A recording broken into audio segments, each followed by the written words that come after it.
नमस्कार किसान भाइयों, स्वागत है आपका आज की इस वीडियो में। तो आज की इस वीडियो में किसान भाइयों हम बात करेंगे कि कई किसान भाइयों की हमारी जैसे शिकायत रहती है कि वो गन्ने में या अपनी किसी भी फसल में खाद का तो बहुत प्रयोग करते हैं, बहुत अच्छे से खाद वगैरह डालते हैं।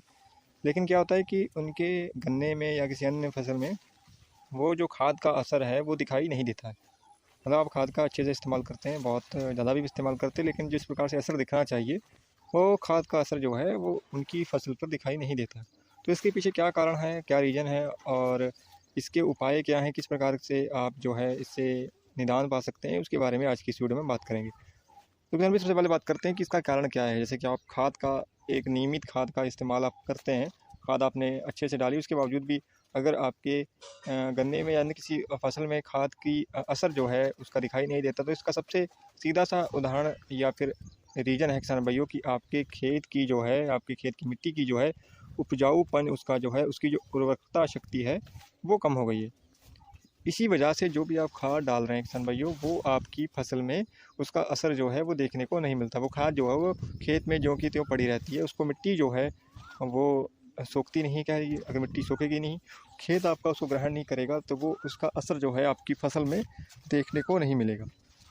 अब बात करते हैं कि हमारे जो खेत की उपजाऊपन है, खेत की जो उर्वरकता शक्ति है वो कम क्यों हुई।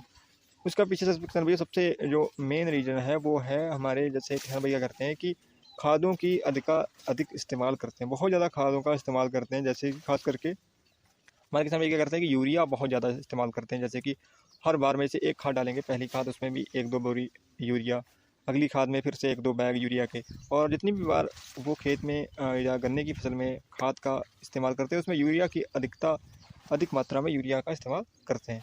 तो किसान भैया यूरिया का भी अधिक इस्तेमाल करना से भी क्या होता है कि खेत में जो है नाइट्रोजन की बहुत ज़्यादा मात्रा हो जाती है, जिसकी वजह से भी उसमें जो उसका जो उपजाऊपन है वो भी कम होता है। क्योंकि खेत को जो है, गन्ने की फसल को या कोई अन्य फसल को सभी प्रकार की खादों की आवश्यकता होती है, सिर्फ नाइट्रोजन की ही नहीं। नाइट्रोजन के साथ में फास्फोरस हो गया और कैल्शियम वगैरह हो गया, इन सभी पोषक तत्वों के साथ में इन खादों की आवश्यकता होती है।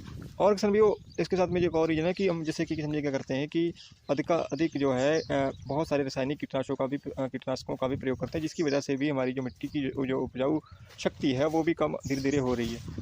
तो इनकी पीछे का जो रीज़न है वो यही है कि हम बहुत ज़्यादा खादों का इस्तेमाल कर रहे हैं, रासायनिक खादों का और कीटनाशकों का प्रयोग करते हैं। तो वो इन कीटनाशकों का प्रयोग हमें करना चाहिए, खादों का भी प्रयोग करना चाहिए। इसके साथ में हमको जैविक तरीके से भी अपने खेत की जो उर्वरकता शक्ति है उसको बनाए रखने के लिए, जैसे कि हमारी गन्ने की फसल जो होती है वो 2 साल की होती है। तो 2 साल के बाद में पौधा गन्ना लेने के बाद में और पेड़ी गन्ना लेने के बाद में उसमें आप जो है सड़ी हुई गोबर की खाद का ज़्यादा से ज़्यादा इस्तेमाल करिए। कम से कम 5 ट्राली प्रति एकड़ आप गोबर की सड़ी हुई खाद जो है उसमें अवश्य डालें। इससे क्या होगा कि आपके खेत में जो है, जो खेत की जो उपजाऊपन है, जो उसकी उर्वरकता शक्ति है, उसको जो है काफ़ी अच्छा उसमें रिकवरी उसकी होगी, काफ़ी अच्छा उसमें रिकवरी देखने को आपको मिलेगी। इसके साथ में जैसे कि आप हरी खाद हो गई, खरी जैसे ढैंचा वगैरह हो गया, उसको आप खेत में डाल के उसको क्या कर सकते हैं, उसको खेत में ही मिला सकते हैं। इस तरीके से किसान भाइयों। और जो तीसरा तरीका है वो किसान भाइयों, वो ये है कि आप अपने खेत की जो मिट्टी है उसका जो है लैब में टेस्ट करवाएं, ताकि आपको पता चल सके कि आपकी खेत की में किस खाद की ज़रूरत है और किस खाद की अधिकता है, मतलब किस रासायनिक खाद की अधिकता है और किसकी कमी है। तो उसी हिसाब से आप खादों का इस्तेमाल करें।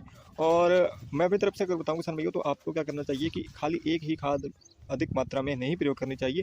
सारी ही खादें जैसे यूरिया हो गई, डीएपी हो गई, सिंगल सुपर फास्फेट हो गई और हमारी पोटाश हो गई, इन सभी की एक निश्चित मात्रा, थोड़ी मात्रा मिलाकर आप हर खाद में डालना चाहिए। जैसे कि हम इस्तेमाल करते हैं, यानी कि 25 किलो हर खाद, 25 kilo DAP, 25 kilo super, 25 kilo urea और 25 किलो ही पोटाश हर खाद में हम प्रयोग करते हैं, ताकि एक आपको गन्ने के खेत को एक निश्चित डोज में सारे खादें जो हो मिल सके। और इन खादों के साथ में किसान भाइयों हम प्रयोग करते हैं इनके साथ में सड़ी हुई गोबर की खाद। हर खाद में 4 से 5 कुंटल सड़ी हुई गोबर की खाद का भी आप इस्तेमाल कर सकते हैं, जिससे क्या होगा कि एक संतुलन बना रहेगा रासायनिक खाद और आपकी गोबर की खाद, जो कि जैविक ऑर्गेनिक एक खाद है, उसके बीच में, ताकि आपको खेत को जो है रासायनिक खाद भी मिलती रहे, उसके साथ में उसकी उपजाऊपन जो है उसके बने रहने के लिए आपको उसको जैविक खाद के रूप में सड़ी हुई गोबर की खाद भी मिलती रहेगी। सड़ी हुई गोबर की खाद जो है वो केंचुओं का एक भोजन होता है और केंचुए किसान का मित्र होते हैं।